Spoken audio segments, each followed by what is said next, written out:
Nggak ada yang ngomong lewat perantara mulut.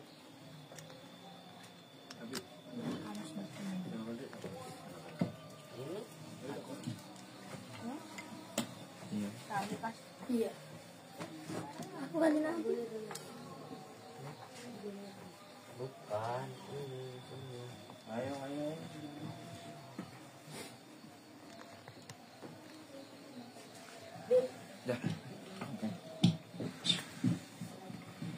Assalamualaikum warahmatullahi wabarakatuh.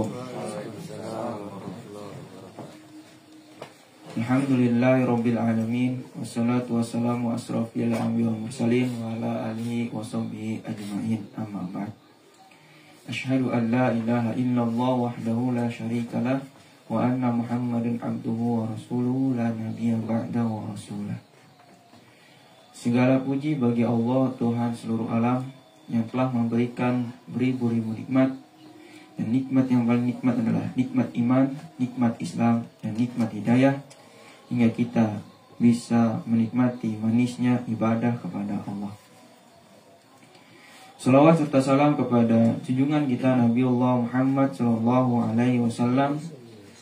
Salawat kepada keluarganya, sahabatnya, tabi'ut hingga umat akhir zaman. Kesempatan kali ini saya akan membacakan sebuah mimpi dari mimpinya yang dialami oleh Mas Soeharto, yang memiliki judul yaitu agar semua anggota Majlis Gaza, itu gerakan akhir zaman, membiasakan sholat berjamaah sebelum melangkah pada urusan yang besar. Mimpinya sebagai berikut.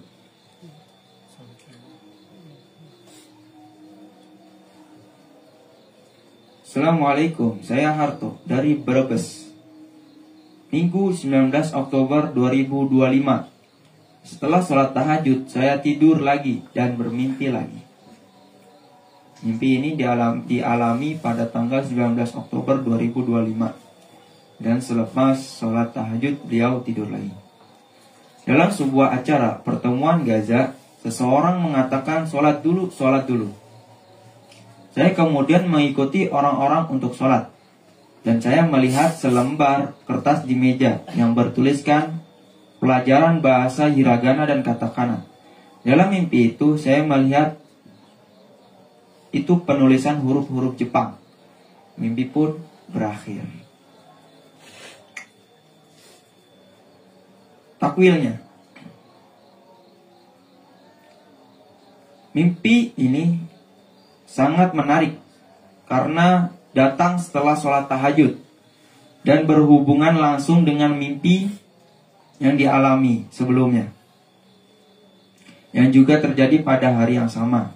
Artinya, secara ilmu, tabir ar-ru'ya ini adalah mimpi lanjutan ru'ya muttasilah yang datang untuk menyempurnakan pesan dari mimpi sebelumnya yang ia alami. Mari kita takwilkan dengan metode takwil Ibnu Sirin, An-Nabulsi, Ibnu Qayyim, serta sertai pendekatan Qur'ani dan konteks ruhani Majlis Gaza, gerakan akhir zaman. 1. Konteks mimpi. Waktu mimpi setelah tahajud, waktu sahur. Berdasarkan hadis sahih, apabila sudah masuk waktu sahur, Allah turun ke langit dunia dan berkata, adakah hambaku yang berdoa, niscaya aku kabulkan. Adakah yang memohon ampunan, niscaya aku ampuni. Hadis riwayat Muslim nomor 758. Maka, mimpi yang datang setelah tahajud sering disebut ru'yah musaddadah. Mimpi yang disertai taufik dan bimbingan langsung dari langit. 2. Makna simbolik tiap bagian. Suara yang berkata, sholat dulu. Menurut Ibnu Sirin, suara dalam mimpi bisa berasal dari 3 sumber. Yang pertama yaitu dari Allah, memberi perintah atau petunjuk dalam bentuk amar ma'ruf. Yang kedua, dari malaikat, memperingatkan atau mengingatkan kebaikan. Dan yang ketiga, dari jin atau nafs, menjerumuskan atau menakut-nakuti. Karena yang diperintahkan adalah sholat, maka ini seruan malaikat atau ilham dari Allah, bukan bisikan setan. Imam Nabulsi berkata, jika seseorang mendengar panggilan kepada ibadah dalam tidurnya, itu adalah tanda taufik dan penjagaan Allah. Tathir Al-Anam bab As-Salaf fi Ar-Ru'ya. Menurut buku Tahrim Al-Anam bab As-Salaf fi Ar-Ru'ya. Makna rohani, seruan itu menandakan bahwa majelis Gaza sedang diingatkan untuk menjaga koneksi spiritualnya dengan Allah melalui sholat berjamaah sebelum melangkah pada urusan yang besar. Sholat di sini bukan hanya gerakan lahiriah saja, tapi penyatuan rohani, ittihad al-qulub, sebelum amanah langit dilanjutkan. Pemimpi ikut bersama orang-orang untuk sholat. Menurut Ibnu Sirin, barang siapa melihat dirinya mengikuti orang-orang sholat, maka ia termasuk dalam jamaah kebenaran. Tafsir Al-Ahlam bab As-Sholah. Makna, yaitu kembali menegaskan peran pemimpi dalam saf jamaah gerakan akhir zaman atau Gaza, mengikuti seruan langit dan menjaga kesatuan shaf ibadah ini. Ini adalah ru'yah penguat baiat ruhani setelah mimpi yang dialami sebelumnya. Selembar kertas di meja bertuliskan pelajaran bahasa hiragana dan katakana, yaitu huruf Jepang.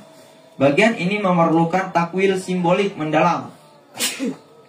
Kertas di meja dalam tafsir mimpi klasik, kertas atau lembaran adalah wahyu, ilmu, amanah atau catatan takdir. Sedangkan meja atau tempat tulis adalah tempat ilmu, pusat penyampaian pengetahuan.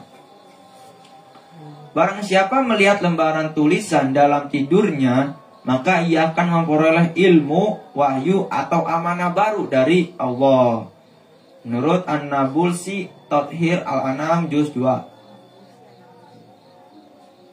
Jadi, kertas di meja berarti pembukaan lembar ilmu baru dari langit.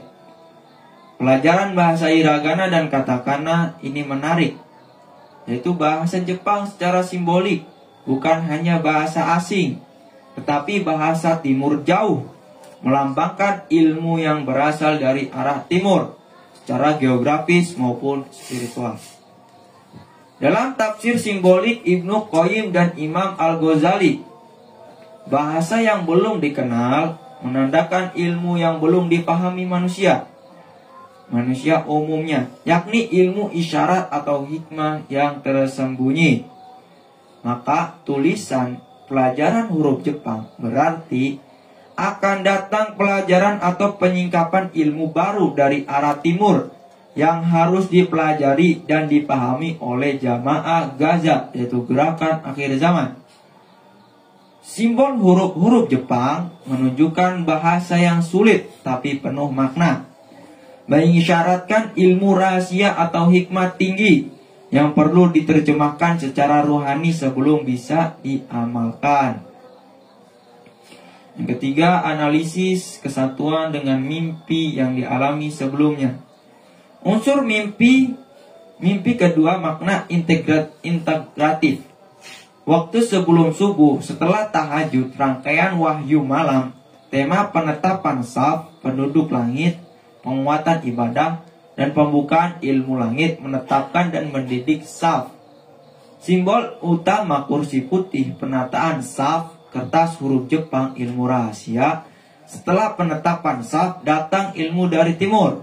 Suara seruan penduduk langit, yaitu seruan untuk sholat dulu. Tahapan penetapan penguatan ibadah. Jadi, mimpi ini satu rangkaian. Yang pertama, mimpi pertama penetapan saf dan pengakuan malaikat. Mimpi kedua, perintah menjaga ibadah dan belajar ilmu tinggi, hikmah timur. Yang empat, level mimpi. Berdasarkan kriteria ulama, terjadi setelah ibadah, yaitu mimpi ini dialami terjadi setelah ibadah, yaitu tahajud. Berisi perintah kebaikan, yaitu mengatakan sholat dulu. Mengandung simbol ilmu, lembaran tulisan. Menimbulkan ketenangan dan bukan kekacauan. Maka ini termasuk ruya solihah, mimpi baik. Tadrib wa taklim, mimpi pendidikan rohani, yaitu mimpi yang datang untuk mendidik jiwa penerimanya dan jamaahnya. Ibnu Qayyim menyebut mimpi yang menuntun pada amal dan ilmu adalah ru'ya taklimiyah dari Allah, menurut Madarij As-Salikin juz 1. Kesimpulan rohani, kesimpulan dari semua mimpinya, takwil pemimpi dan semua safgat Majelis Gaza atau gerakan akhir zaman, termasuk di luar saf tanah uzlah, ya. Ini pesan untuk yang di dalam grup yang tidak ada di tanah uzlah, untuk senantiasa menjaga sholat jamaahnya di luar. Sedang diperintahkan oleh langit untuk memperkuat sholat berjamaah sebagai fondasi saf Majelis Gaza gerakan akhir zaman, sebelum menerima pelajaran baru dari arah timur. Simbol ilmu hikmah yang tinggi, yaitu kertas bertuliskan huruf Jepang adalah tanda bahwa ilmu rahasia yang akan turun tidak mudah dipahami, perlu diterjemahkan oleh imam ruhani, sebagaimana huruf-huruf asing perlu guru untuk membacanya. Kesimpulan akhir, mimpi ini termasuk ru'ya sholihah tadribiyah, mimpi pendidikan rohani sekaligus bagian dari rangkaian mimpi tawatur yang meneguhkan bahwa Majelis Gaza sedang berada dalam fase pendidikan dan pengajaran langsung dari langit. Nah, ini